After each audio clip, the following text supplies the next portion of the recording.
example will highlight the ways that a lump mass universal connection can be defined to simulate various situations. Universal connections generally create multiple elements connecting multiple parts or mount locations on a single part to another part or subsystem. The subsystem can be represented in ways such as a lump mass, a spring, a bushing, or a rigid. Here I'm going to reduce the subsystem interior to the outer gimbal as a lump mass. So here being the outer gimbal, and then the connections from the inner gimbal onwards, I'm going to reduce as a lump mass. I already have a model meshed, so I have a mid-surface of the outer gimbal, and I have a point location for the centroid of that subsystem representing the rest of the inner structure. So let's go into our lump mass universal connection dialog. And first, we need to select the type of connection. We can do a very basic connection where we say on nodes, where we use that. We would select pretty much nodes or mesh points. So I can create a mass at that mesh point, for example. And now just create a single element at that location. More interesting would be how we handle creation of lump masses and connections using spiders. So the first thing I'm going to do is create a lump mass by manually selecting this point in space, and then I'm going to connect it to two legs. For the legs, I'm going to select mesh points. I have a mesh point here and another one on the top of the outer gimbal, and then what we'll get is a connection from the point to our mesh points within these targets. So the connection is going to be focused on targeting those shell meshes on those two faces. And in this case, I'm going to connect to the nearest node. So the nearest node being the node on the mesh point. And then I would say OK to this. And if I go back into that dialog one more time, I'll edit that lump mass. And I can also, of course, need to define the physical properties, so the mass and the moments of inertia, and also coordinate system. So for the time being, I'm just going to ignore that and focus on the construction of the elements themselves. So the next step would be to realize our lump mass connection. We can realize it as RBE2s and a ConM2, or an RBE3 with a ConM2. So I'm going to select RBE2 and ConM2 and say OK here. And this gives me a lump mass with a single element at that point location. And then it gives me a spider element, with a single element connecting those two legs. So now I want to edit this universal connection. I want to change the definition of the center, so where the lump mass is going to be placed. Instead of manually picking a point, I'm going to say I want the centroid of my legs. So I'll go ahead and select that and say OK. And then we see the point has moved to the centroid of my two legs. If I was to update my model, I now have a lump mass here, but I still have the rigid connecting to those two mesh points. So I'll edit this again, and then I will go to computed leg nodes. And computed, the difference between computed is and defined is, here I've defined two leg connections. When we say computed legs, this comes into play when we use local spiders for the most part. So here I'm going to spider about my two leg points into the shell mesh and give it an expansion radius, say of 10 millimeters. And then from this point out, I will, look at it from a 10 millimeter radius point of view and collect all those nodes for a spider element, and the same for the bottom. And then all of those nodes will be used to compute a center of gravity for my lump mass location. So go ahead and say OK to this, and now we can see the indication of the search from that point out into the shell mesh. Update the mesh. And our lump mass really didn't move that much because the CG is pretty well locked down at that location given the distribution of points that we have. So then the fourth method I want to do is use that manual approach again. So I'm going to switch back to manual, and my point is still remembered. So it's picking that point still, and then I'm going to move my leg nodes locations. I'm going to deselect those, and then I'm going to pick the points in this holes. So what I can do is this dialog so that I can get to the create point dialog.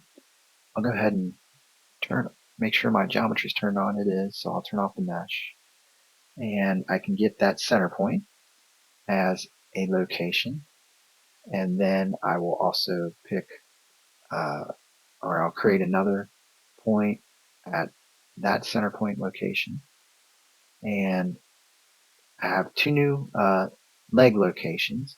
I'm going to select not these two faces. I'll deselect both of those, and then I'll pick these two. Generally, for the connection targets, they're going to be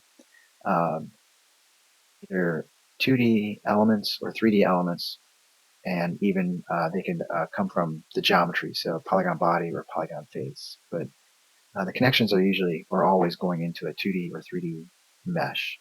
So I have those two faces that I want to connect to, and for my spiders, I want the location of the spider to be at the input leg definitions. So at those center points is where I want them.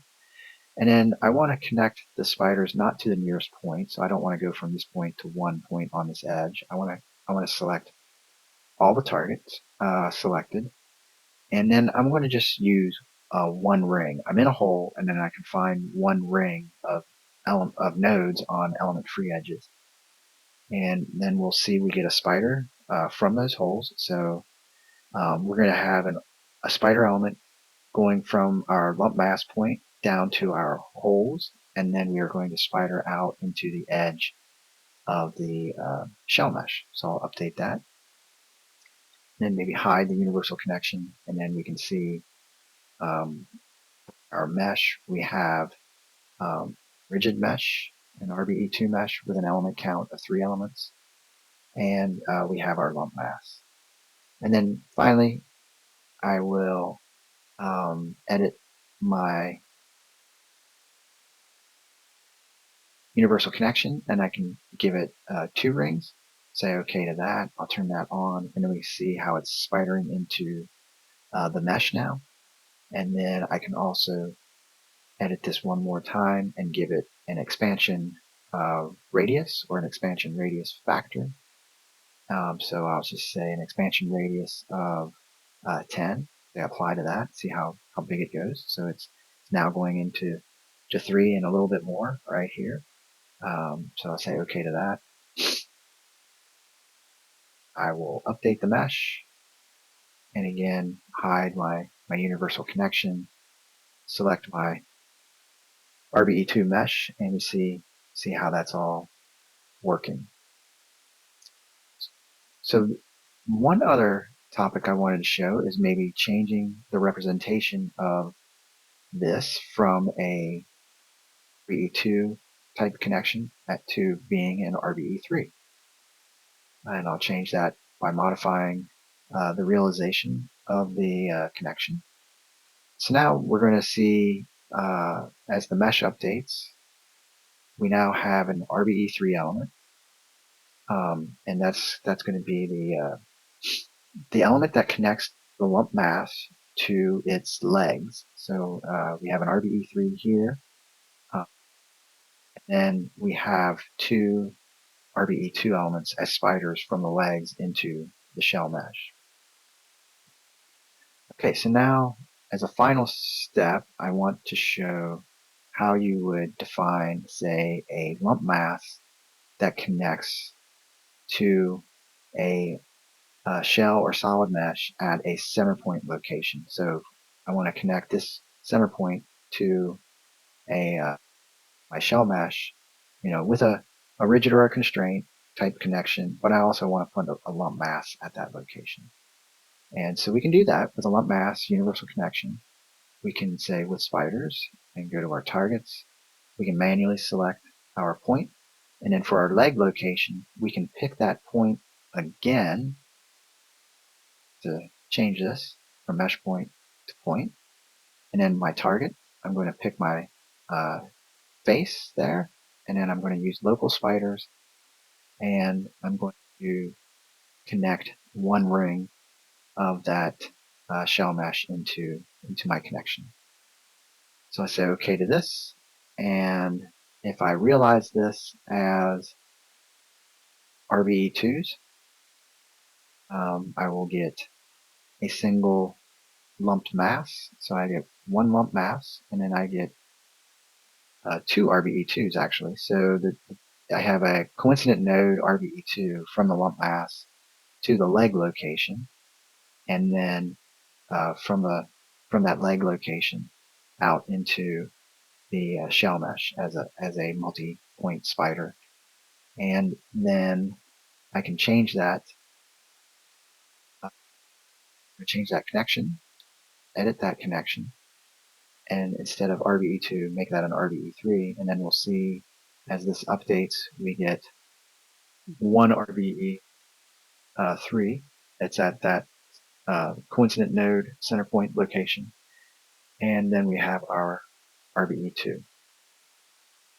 So the degenerate case maybe is a little bit confusing, to come up with, but that's the complexity in this dialogue supports a rather complex connection, and maybe it sacrifices some usability when it comes to defining a much simpler connection as a center point to an edge of a whole.